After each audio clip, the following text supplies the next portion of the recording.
Evening, everyone. Good evening to all of you. So first, let me know, is audio and video both okay? Let me know first, is audio and video both okay?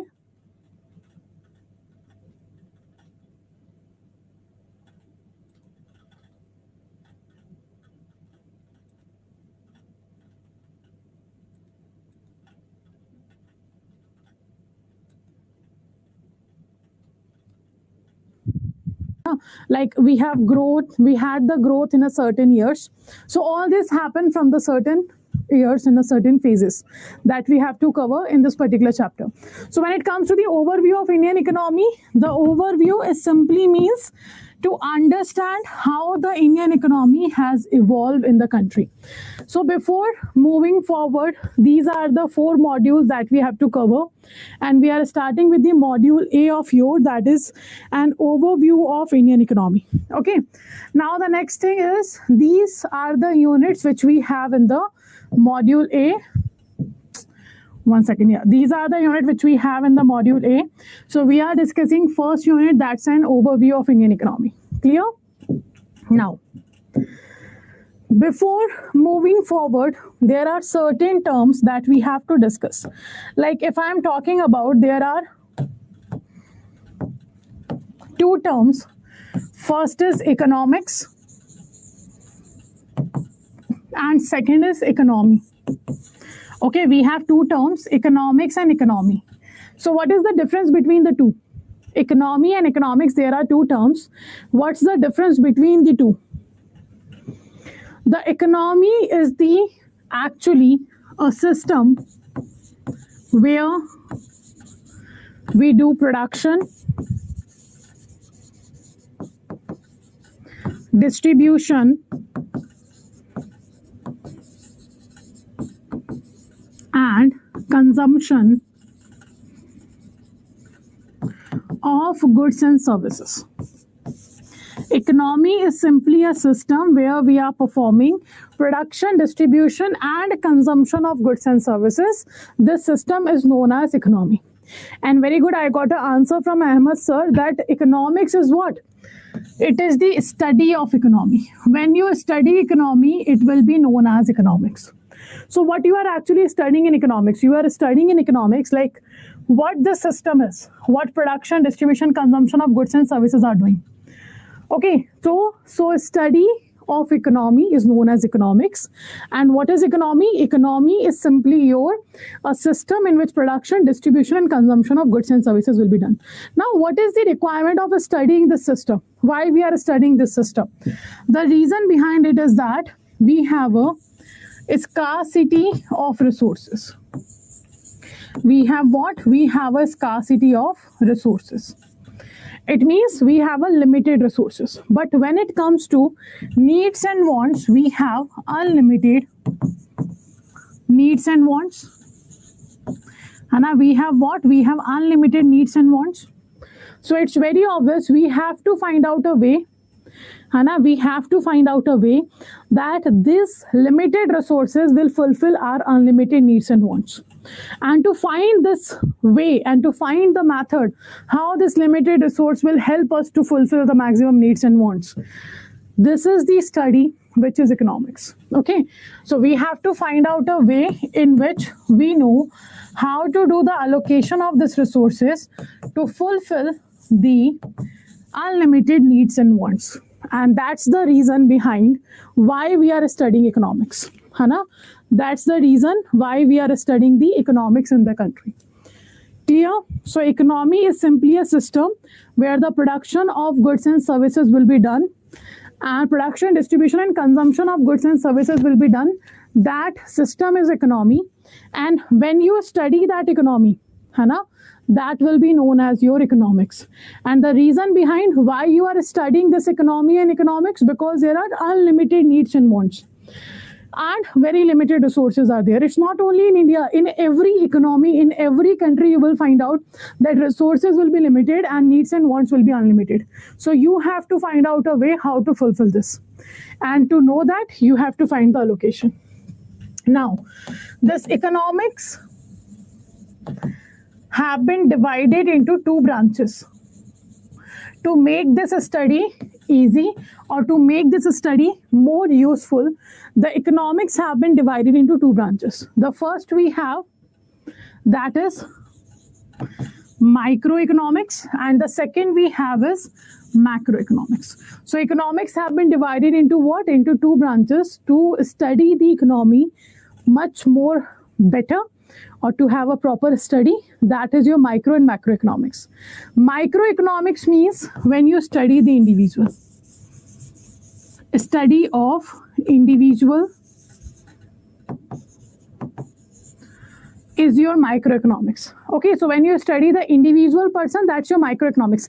It can be individual person, individual company, individual entity, but you are studying individual entity or individual person, that's a microeconomics. And what is macroeconomics? Macroeconomics simply means a study of whole economy. A study of whole economy.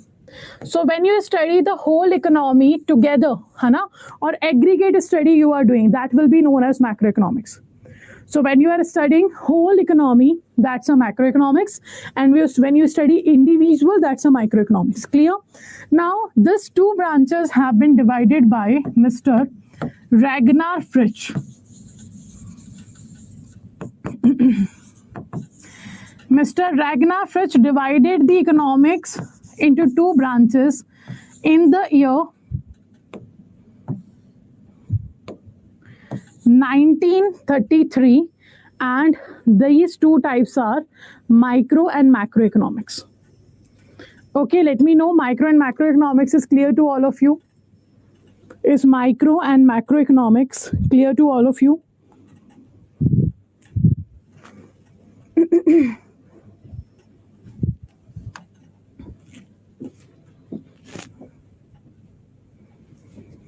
So first of all, the basic introduction we have seen here,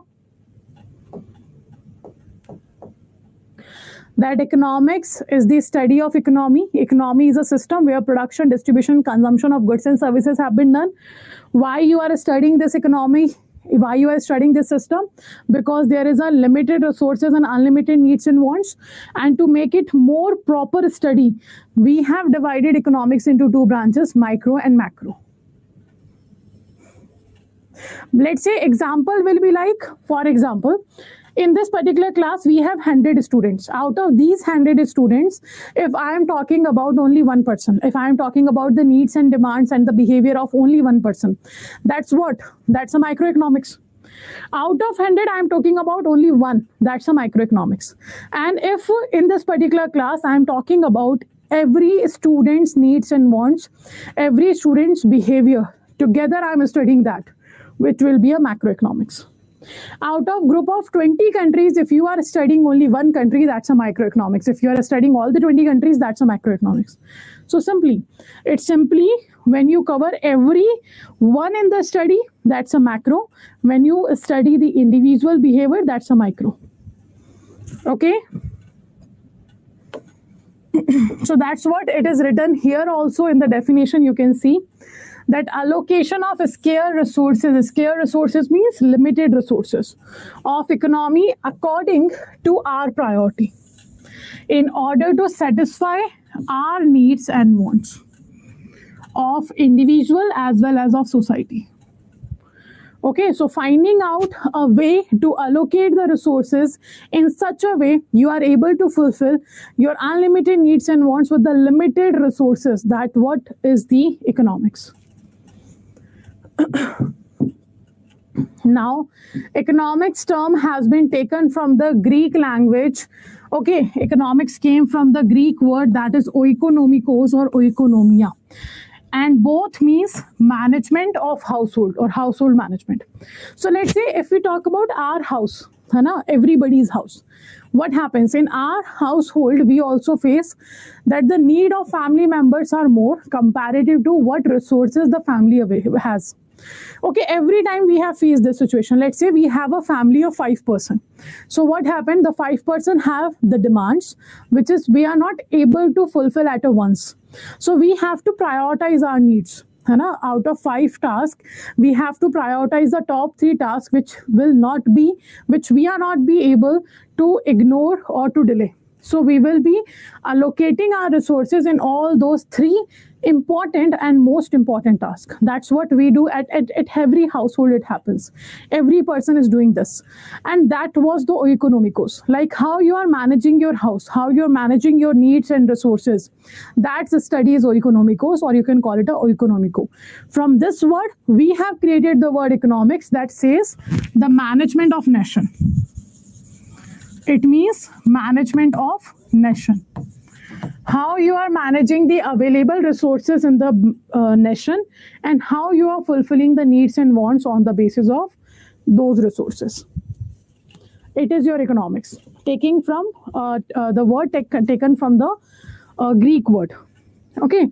So oikonomikos literally translate to the task of managing a household.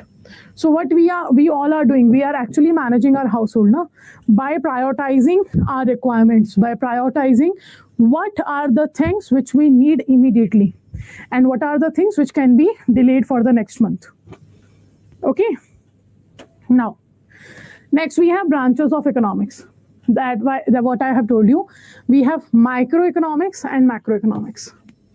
We have what? We have micro and macroeconomics. So microeconomics is actually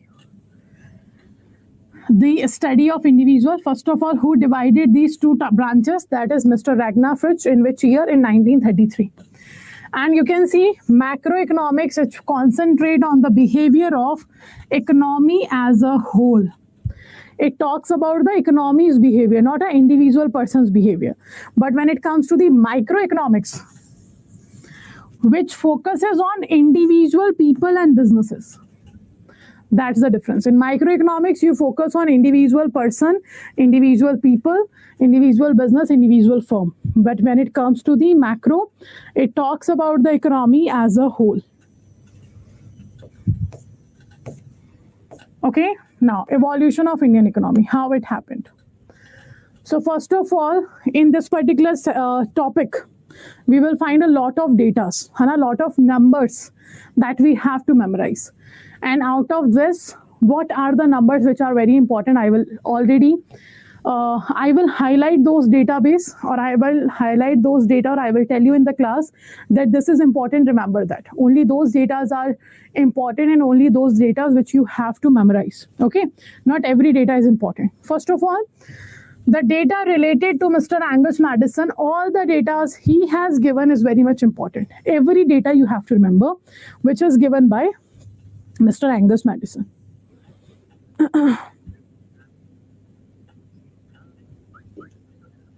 Clear? So first of all, he has said that these are the 2 countries which used to contribute 50.5%. 50.5% of global GDP. In 1000 AD, what happened? 50.5% of global GDP will be, or used to be, contributed by only India and China. Now, what is GDP? So, first of all, GDP stands for Global Depository Receipt. GDP stands for what? It's a global...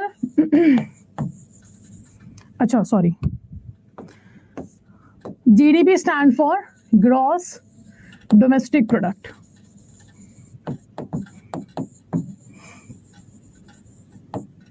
It's what? It's a Gross Domestic Product, GDP. Okay. Now, when it comes to the Gross Domestic Product, when it comes to the Gross Domestic Product, what actually this is? Let's say, for example, this circle is India. This is what? This is our country, India. Now, whatever goods and services will be produced in one financial year, goods and services in a financial year produced by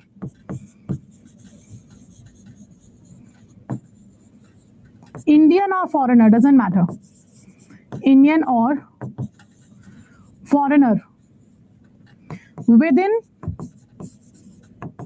geographical boundary, within geographical boundary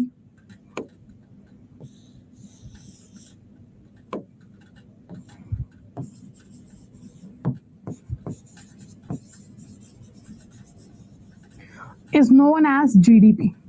Okay, so what is GDP? Gross domestic product, the money value of all the final goods and services which is produced within this geographical boundary of a country.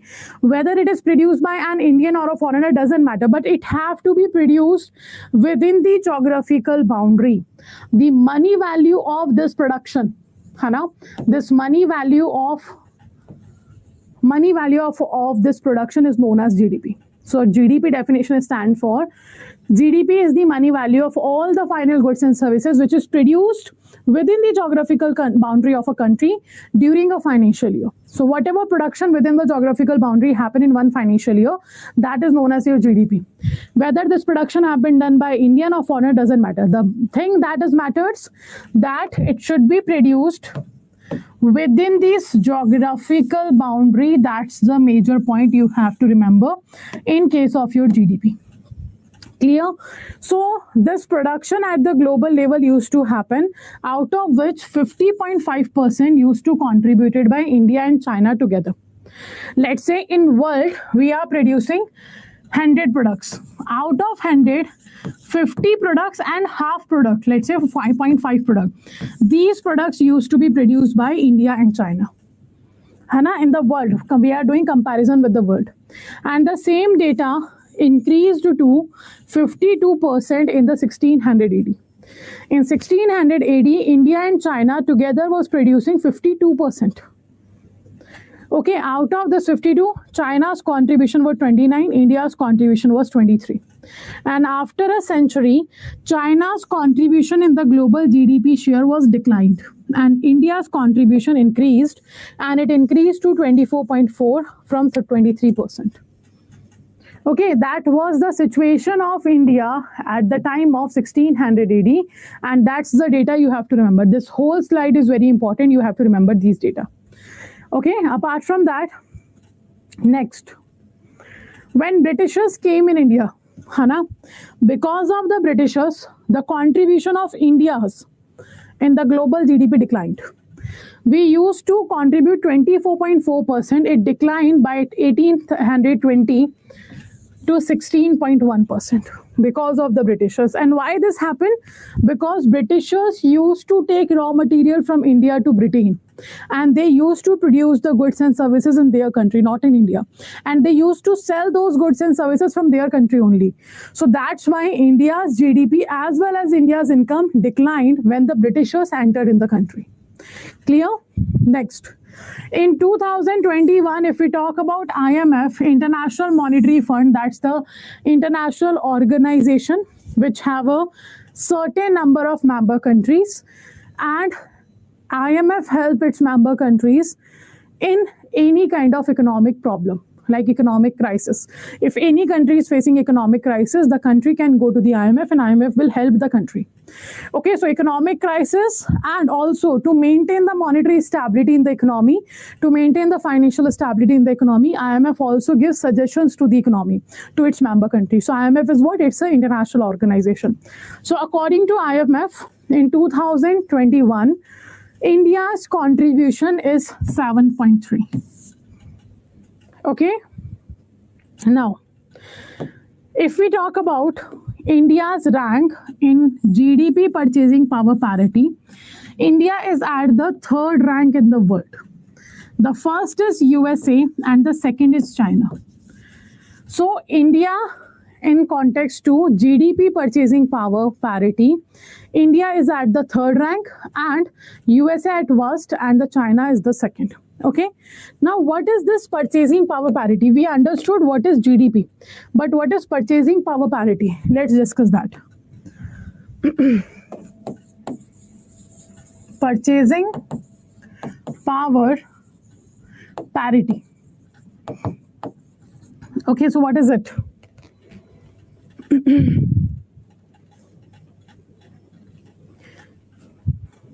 Ma'am, will there be PDF? Yes, yes. After the class, I will upload the PDF like I did for the yesterday. Every class's PDF will be uploaded after the class. Okay, do not worry about it. Now, everything, what I'm writing down here and on the board, it will be also uploaded in your class, PDF. Now, purchasing power parity. What is this? Purchasing power parity means the capacity to purchase. है ना, the capacity to purchase. So purchasing power parity is actually the comparison of purchasing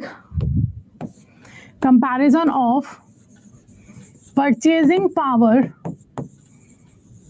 of currency. Purchasing power of currency compared to another currency. Okay, in comparison to other currency, what is the purchasing power of yours currency? That is known as purchasing power parity. So now let's say the exchange rate of rupee is $1 equals to 70 rupees, for example. If you want to purchase $1, you have to pay 70 rupees. That's the exchange rate. And this is a marker which both the countries are having. In USA, if you are purchasing this particular marker, the price of the marker is $1. In USA, you can purchase this marker in $1. But in India, you have to purchase this marker at 80 rupees. Hana, to purchase the same marker in India, you have to pay 80 rupees. Now let me know which currency's value is more here. Let me know which currency's value is more here.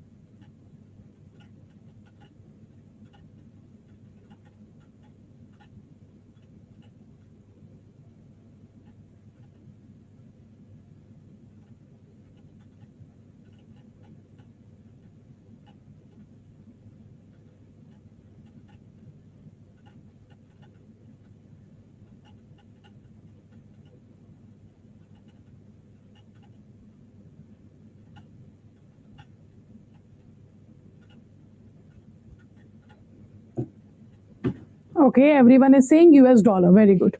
So the value of currency is more in the dollar. Why?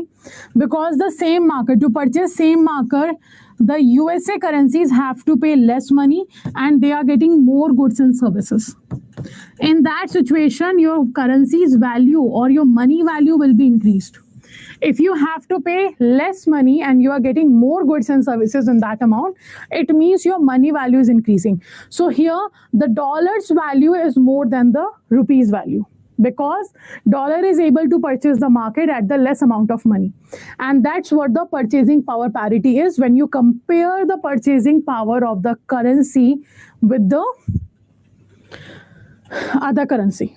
Clear? Let me know the purchasing power parity is clear to all of you. So in GDP purchasing power parities, USA at the first rank, China is at the second rank, and India is at the third rank.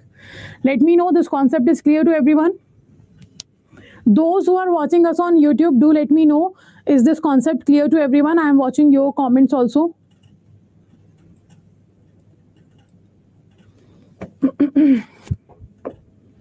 So that's the ranking of India, USA and China in context of GDP purchasing power parity. Okay, next. Next you can see we are saying that today India is one of the world's fastest growing major economy. India is what? One of the world's fastest growing major economies is India. It is India which have a fastest growing major economies. Now what we are talking about, first of all, India is the country which is growing in comparison to other countries in a faster speed, we can say. But one more thing is there, India is also most unequal country. Inequalities are more in India, but still India is the fastest growing economy. So if, let's say for example, if India is the fastest growing economy, then why we are not able to develop? Let me know. What is the reason behind it? Like after being a fastest growing economy in the world, still India is not able to be called as a developed country, or India's situation is not improving. Let me know why. If you know the answer, let me know why. Otherwise, I will explain. Okay. Till then, let's discuss further. India's economic performance during the British Raj was very bad, and the British East India Company ignored the industrialization in the nation. Actually, this is the company which have exploited India for many years. And because of mainly Britain or the East India Company, India have faced a lot of loss in the economy. Okay. So first of all, East India Company came to India and they have only two objectives. The first objective, to collect the resources from India and take those resources to Britain. So in Britain, they used to produce final goods or finished goods. And then the second objective was to find a market where they can sell these resources, or they can sell these goods and services that they have produced. So they used to take resources from India to Britain. They used to produce final goods in the Britain. And from Britain, they used to sell to the other countries. That was the objective of East India Company. So they have exploited India's raw material. They have exploited India's capital. They have exploited the India's labor. And after this, India was not capable to compete in the international market. Okay. And they have not done industrialization. They have not developed industries in the country because they were not manufacturing in India. They were taking resources from India only. Okay. So an infrastructure was created not to industrialize India's, but to exploit its raw material. Hana, if they have created any infrastructure, it was not to develop the India or to industrialize the India. It was simply to exploit the resources of our country. So let's say railway sector. Railway sector was developed in India by Britishers only. So they have not developed the railway just because India will get the particular industry here, which will be more beneficial for them. No, they have developed the railway infrastructure just to take raw material to abroad. They used to take the help of railway to take the raw material from small villages or small areas to the ports. From where, with the help of shipment, with the help of ships, with the help of seaways, they used to take resources to their country. That was the issue India have faced at the time of British Raj. Okay, and the next thing is, when India gained independence, the administration of the time had a significant challenge. Like now, who will be managing the economy? Who will be making planning, or who will be making plan to the country? So at the time of independence, it was a big question. It was a big challenge in front of country. Now, who will guide us? Okay, and for this purpose, the government of India created Planning Commission in the 1950 March. Okay, and the Planning Commission was actually planned for the country till the year 2017. Okay, chalo. So this was there. And why, after being world's fastest major economy, for India still is your undeveloped economy? Because in India, we have a jobless growth. In India, goods and services is increasing. In India, production is increasing. In India, goods and services are increasing. In India, GDP is increasing. In India, economic growth is increasing. But they are not creating any kind of positive changes in the country. No employment is increasing, per capita income is not increasing, the infrastructure development is not happening in the country, then living standard of people is not increasing, literacy rate of people is not increasing because they are poor. Because there is a poverty, because they are not having job. And that's why, after being world fastest growing major economy, India still is not able to achieve its target, and it is not in the part, not even near to the development. Okay, now next, the characteristics of Indian economy. Before that, let's talk about the World Bank. So World Bank is the international organization. It also have a twin sister organization. The World Bank twin sister organization is IMF. Okay, what happened? The World War II happened. After that, US president said that we have to redevelop the global economy. We have to develop the global financial system, which was destroyed at the time of World War II. And what happened then? We have seen that the economy, we can say that in the economy, we have not having the proper financial services. Every country was facing this problem. But before World War II, countries was helping to each other, and they were able to survive because of the global financial system. But after the World War II, the global financial system was not anymore there. So US president said that we should have this global financial system rebuilt, and for that purpose, one meeting have been held in the Bretton Woods, that is in the USA, and that meeting will be known as was known as Bretton Woods Conference. In that conference, there are a lot of decisions have been taken, like how to rebuild the global financial system, and as the result, they have introduced the 4 institutions. One of them is World Bank, second is IMF, third is GATT. GATT stands for General Agreement on Tariff and Trade, which in the future have been converted into WTO. In 1995, it was converted into World Trade Organization, and a fixed exchange rate system. So these 4 institutions have been introduced under the Bretton Woods Conference. Okay, and then World Bank and IMF came into existence. So World Bank is actually right now is the international organization which help its member country to eliminate the poverty and to have a sustainable growth. That's the work of World Bank. So World Bank have done what? World Bank has studied a lot of economies, and after studying the lot of economies, it classified the economies into 4 categories. How many categories? 4 categories. On the basis of what? On the basis of per capita income. So World Bank has classified the economies on the basis of per capita income. Now, what is per capita income?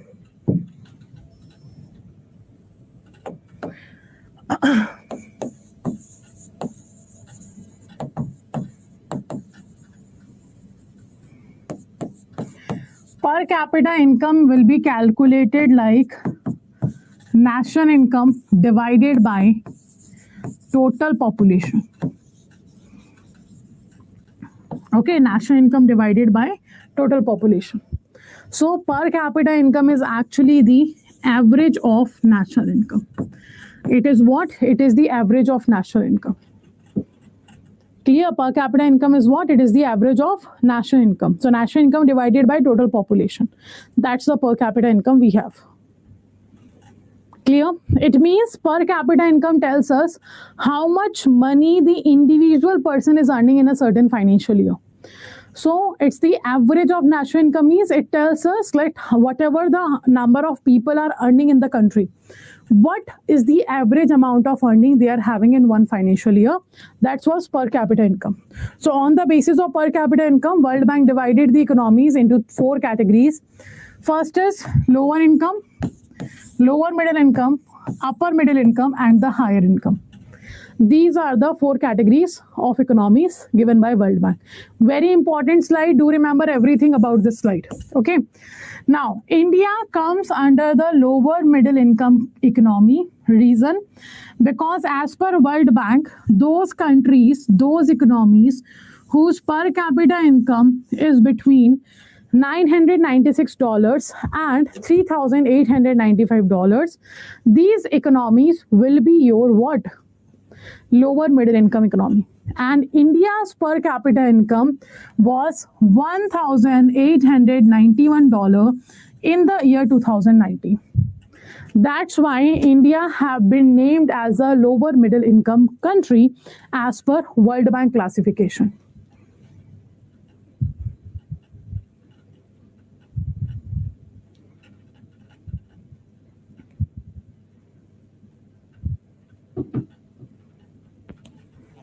Clear?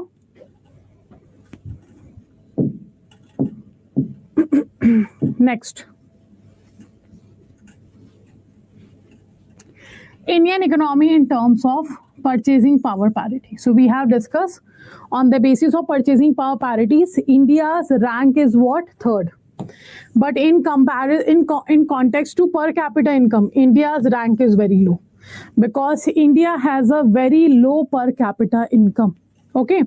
Next thing, the low per capita income is mainly attributed to high levels of poverty, high level of unemployment, high level of illiteracy.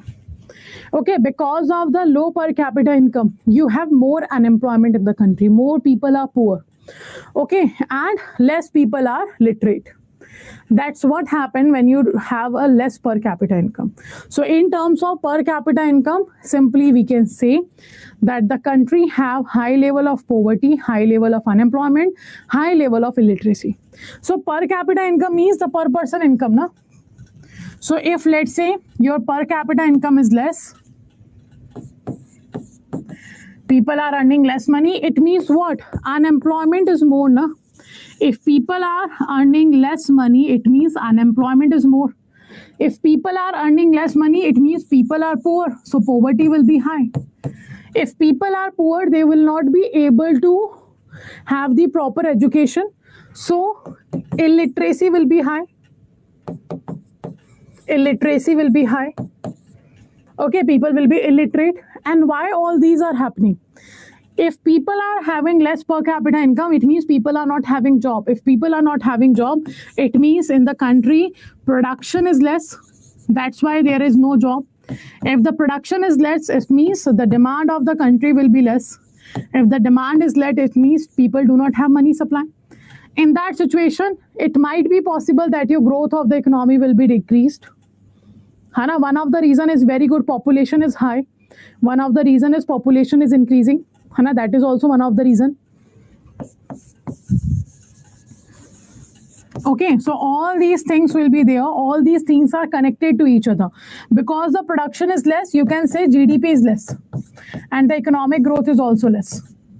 Okay, the living standard of people will be less. Because people do not have money, they are poor. Their living standard will be less. So they all are related to each other. Economics means everything is related to each other.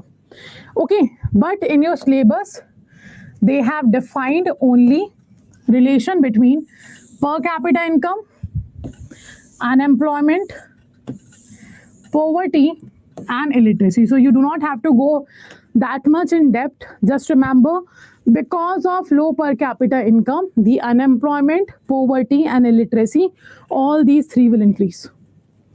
Okay? Sorry.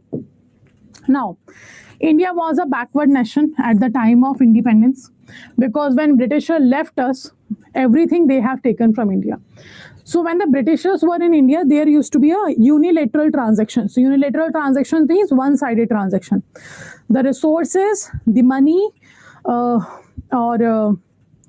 your funds, your capital, everything they used to take from India to Britain. Nothing in return was coming back to India. Everything was unilateral transaction from India to Britain. Okay, and that's why when they left, India became the backward nation. Okay, and the issue or the challenge which was there in front of government, like at the time of independence, who will guide us now? Because we were working or we were running our economy from a very long period of time as per the Britishers' planning. They used to plan, we used to implement only.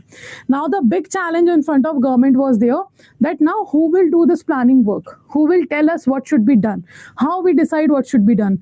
So now the government of India have introduced the 5-year plans, which used to be made by the Planning Commission. Okay, so Planning Commission was introduced in 1950 March, and since that, Planning Commission started making 5-year plans. It started making targets. It started ensuring that allocation of funds will be done for the development of the various sector of the country. Okay. Now, let me know till now everything is clear. Is there any doubt? Is everything clear? Let me know.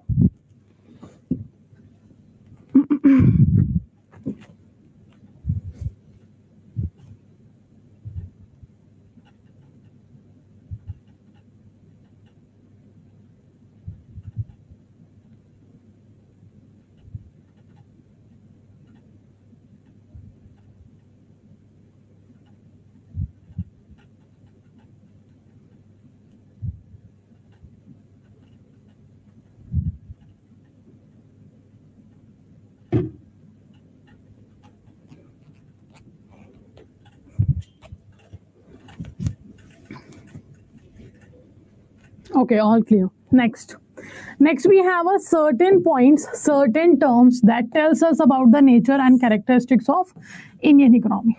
Okay, there are certain nature and characteristics which defines Indian economy. Hana? These are the number of factors which actually give identity to the Indian economy. Like how you can define what actually the Indian economy is. You can say Indian economy is the economy where there is a low per capita income, the first characteristic of our country. You can say India is an economy where there is a rapid population growth is going on. And since January 2023, we are the most populous country in the world. We left China behind and we are the most populous country in the world since the last 1 year. That's the January 2023. One of the characteristics of our economy. High rate of unemployment is there. Unemployment is what? It is a situation where the person who is physically fit, mentally fit, is skilled and want to work, looking for a work but not able to find one. That situation is known as unemployed. Unemployed is not a kind of person who have already done the graduation and not working. No, it should be the person should be physically fit, the person should be mentally fit, the person should be skilled, like the person should capable of working now. And the next thing, want to work but not able to find a job. That is known as unemployment. Now we have a high rate of underemployment also. Underemployment means, let's say you are a MBA degree holder, okay, or when you went to find a job in the market, you are getting a job of 10,000 rupee only. And no other option is available to you. So you have to, after doing an MBA degree, you have to settle down for that particular 10,000 rupee job. That's your underemployment.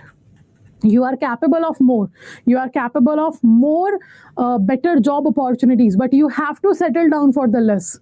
That is underemployment. Okay. Next, disguised unemployment. It means you have a surplus manpower. You have what? You have a surplus manpower. That is disguised unemployment. Let's say, for example, in officers Adda 24/7, we have, let's say, one batch of IE/IFS subject. Okay, we have what? We have one batch of IE/IFS subject, and that one batch is taken by me from the starting, for example. But in that period, Adda 24/7 hired 3 more faculties for the same subject. Now we have only one batch, and that is I am already taking, that is already assigned to me. And in the upcoming month, there is no chances that we are going to introduce one more batch, right? So we have introduced, first of all, the batch, the first batch, which is taken by me, and we have 4 faculties. Now the one faculty is me and I am working, I am taking the classes. And the rest 3 faculties are actually not working. They do not have any batch. They are not taking any classes. So if all the 3 wants to go for a leave for the 1 month, will it affect the productivity of a company? Let me know. The other 3 faculties which have been hired by the company, they are not taking classes, only I am taking classes. So if we let these 3 faculties went on a leave for the 1 month period, will it affect the productivity of the company? Will it affect the classes? Will it affect your course? Obviously no, because they were already not taking the classes. So that is known as disguised unemployment, where there you have a surplus manpower and their productivity is 0. Their productivity is totally 0. When they are available in the office, they are not doing anything. When they are not available in the office, still they are not doing anything. So their productivity is 0, but they are employed by the company. This kind of population is known as your disguised unemployment. Okay, apart from that, one more characteristics is there, that we are more reliant. We are more dependent on the primary sector. Primary sector is actually your agriculture sector, and we are dependent on agriculture sector. Yeah? If you talk about India, the maximum population gets income from the agriculture sector. 48.9% population of our country is employed under the primary sector, under the agriculture sector. They are not earning a lot of money, but they are employed in this particular sector. Still, we are more reliant on this sector. There is a vicious circle of poverty from which people are not able to come out. So poverty is continuously increasing, unemployment is increasing. So all these are the characteristics which have been given to the Indian economies. All these factors defines the nature and characteristics of the economy, and all this are very important. All these points are very important. Do remember, understand them very clearly, remember them very clearly. Okay, one statement based question can be created on this. Now, a certain data in March 2021 given by RBI about the macroeconomics, and this is the data. What is India's per capita income? What is GDP? What is GVA? What is the population? What is disposable income, etc. Hana, that's the data RBI has given. Nothing have to be remembered. Just skip this slide. Hana, do not have to be remember. Why I have written this here? Because a lot of people are actually studying with the IIBF book also. Hana, so they keep matching. This have been covered in the class, that have not been covered. So that's why I added. This is there in your syllabus, but no question will be asked from here. The only thing that you have to remember is the base year. The base year of economy is 2011-12. That's the only thing you have to remember from this slide. Because base year means what? Base year means simply the year by which you compare the current year's data. Hana? The reference year. Let's say I ask you, I purchased this marker yesterday and I have paid 500 rupee to purchase this marker, for example. And I am asking to you, let me know how much inflation increased from the last year. For example, that's my question to you. Like I purchased one marker yesterday of 500 rupee. Now let me know how much inflation is there in the country. What will be your answer? Can you get me the data how much inflation have been increased? Can you calculate the inflation rate here? The answer should be obviously not, because it might be possible in the last year it used to be of 1000 rupee and now it is 500. So there is a chances there is no inflation, there is a deflation in the economy. So until and unless you get a value to compare from the current year, you won't be able to answer the question.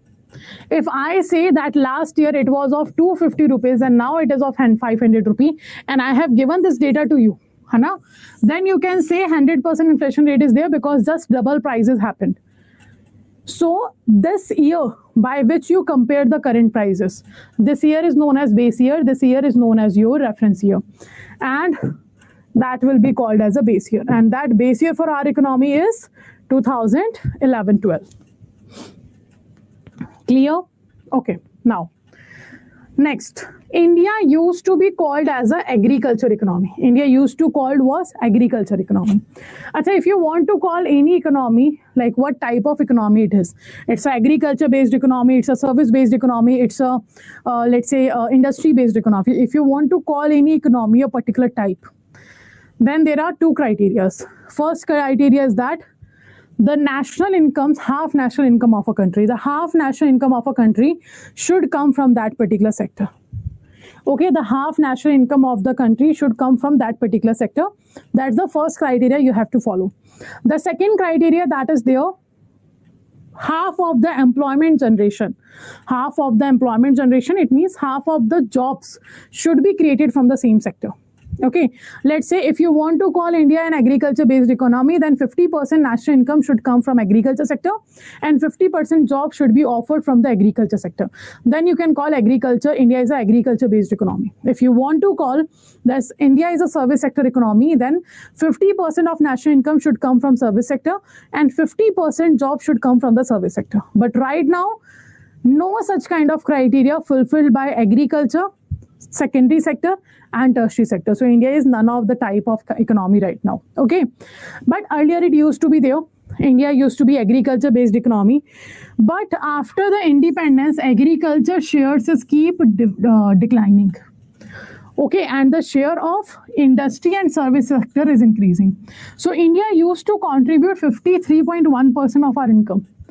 Industry was 16.6, service was 30.3. But now you can see 81, service is contributing 38, agriculture contributing 36, industry contributing 25. So agriculture shares after independence is keep declining, but the share of service and industrial sector is increasing. No need to remember these data. Just remember that agriculture's contribution is declining in India after the independence. Hana? Do remember this only. No other data is required to be remembered. Now, next. Indian economy at the time of British period. Hana, what used to be there? So when the Britishers here, India's commerce trade, investment, they were hampered by the unilateral transfer. I have just told you what is the unilateral transfer, one-sided transfer of capital and raw material to Britain. So they used to take capital from India to Britain. They used to take raw material from India to Britain. Clear? So what happened here? Because of this, India's commerce, India's trade, India's investment was hampered. Okay, and under British rule, India remained a low quality labor market only. They were just using the labor of our country, wo bhi at the very low wages. है ना? So under British rule, India remained a low quality labor market. Now, according to statistics, less than 1/6 of Indians were only literate. How many Indians? Only 1/6 of Indians were literate according to statistics. Now, this all data is important, है ना? Now, in 1867-68, Dadabhai Naroji was the first Indian who became the elected member of British Parliament. Hana Dadabhai Naroji was the first person who became the elected member of British Parliament. Now, published the first estimate of national income in India in his book. That is Poverty and Un-British Rules in India. So, Dadabhai Naroji have given us the data that and first time calculated the national income in the country. Hana? And he said that the national income of country is 340 crores. Okay, apart from that, he said the per capita income of the country is 20 rupees per person. And the next thing he said, he defined the drain wealth theory. This is important. All this is important. Okay, so Dadabhai Naroji have told us that the national income is 340 crore, per capita income is 20 rupees, and the drain wealth theory also explained under his book, Poverty and Un-British Rules in India.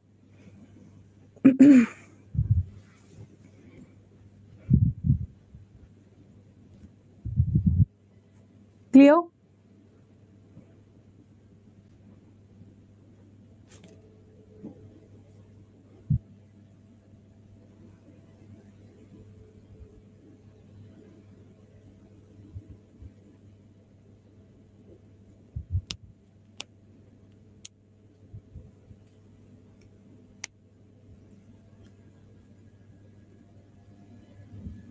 Okay.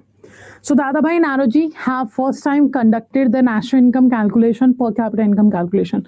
And he said why India is having a less national income and per capita income, which is used to have in 1600 AD because of the drain wealth. Drain wealth means the Britishers were taking wealth from India to Britain. Like one-sided transfer of wealth used to be done.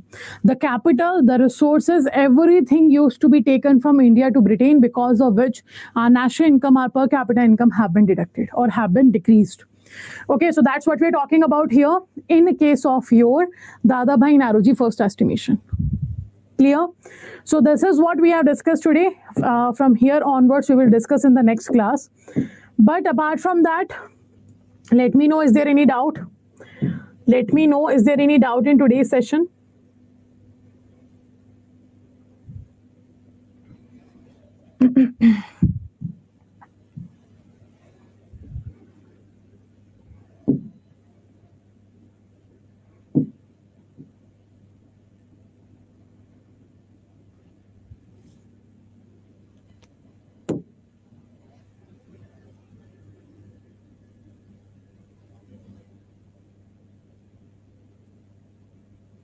Okay, apart from that, those who are watching us on YouTube, just wanted to give you information that from tomorrow onwards, these classes will not be available on YouTube. Okay, and they will be only available in the paid classes. And if you want to enroll, you can enroll only on the Adda 24/7 application. So first download the application. Here you will find Mahapack is available, which is having a double validity. Apart from that, you can see the AIM batch will be available. When you click on the view all, you will find the AIM batch also, in which 400 hours online classes will be available. Test series will be available. Ebooks will be available for all of you. Test series will be topic wise and full length as well. Now, study plan and the timing of the classes can be checked here. When you scroll down, you will find all the study plan. So do check that and click on the buy now option. After clicking on the buy now option, use the code Y496 and click on the apply. You will get 80% discount here, but 1% additional discount will be available if you enroll by using the application and coins. So 81% discount, 6-month validity, and the amount after using this code will be 3,700. Okay, for the AIM batch. Apart from that, crash course is also going on. In the crash course also, you will find the same price and it is for the same validity. Apart from that, this is the Mahapack. The benefit of Mahapack is that you will get comprehensive batch, all the comprehensive batch, AIM, Victory, etc. Some Shapath and Resolution, every batch will be available in the JAIIB Mahapack 2.0. Plus, upcoming batches will also be available, like the crash course going on, the revision batch which I was going to introduce in the April month, and then you will also have the power pack batches, numerical batches which are going to be introduced. Okay, these all things will be available for all of you in the Mahapack. All the batches will be available in the one go. Apart from that, ebooks, test series, and your class PDF recording, everything will be available. Plus, in the Mahapack, you will get mini and Maha marathons of each subject as well. This will also be available in the batch, in the Mahapack actually. And after checking all the information, just click on the buy now option, user code Y496 and apply. You will find here 81% discount if you purchase from the Adda 24/7 application. Okay, 1 year validity will be here. If you use this code, you will get 5,700 amount in which every batch will be available to you. And the most important part is that you will get revision batch, you will get your power pack batch and case study batches in this batch, in the Mahapack. So the best option will be your Mahapack to enroll. Apart from that, if you want to get the YouTube session, just simply go to the offices at 24/7, and also other benefits are also available if you want to go. These are the live classes, these are the test series, video courses are available, ebooks are available, and your hard copy books are also available. These books will be delivered to your doorstep. They are MCQ books. Okay, so if you want to enroll in test series or in books, whether it's a ebook or whether it's a hard copy book, the code will be Y496S, on which you will get 23% discount, which is showing here 15%. Okay, this discount will be available by using the Y496S on test series and ebooks, and in the courses you can use a code Y496. Okay, and this 81% discount will be available for the limited period. If you want to enroll, do it soon so that you will get the benefit. Okay, and that's all for today. From tomorrow onwards, we will be having these classes only in paid batches, not on the YouTube. So if you want to enroll before tomorrow's session. And all the paid candidates, we will continue from here onwards in the next class. I will upload the PDF in the account. Do make sure you read the PDF or check the recording of the session before next class so that you can revise the content. Okay, and we'll link more with the content in the next class. Okay, chalo, so let's end the session here. Take care everyone. Good night. Bye bye.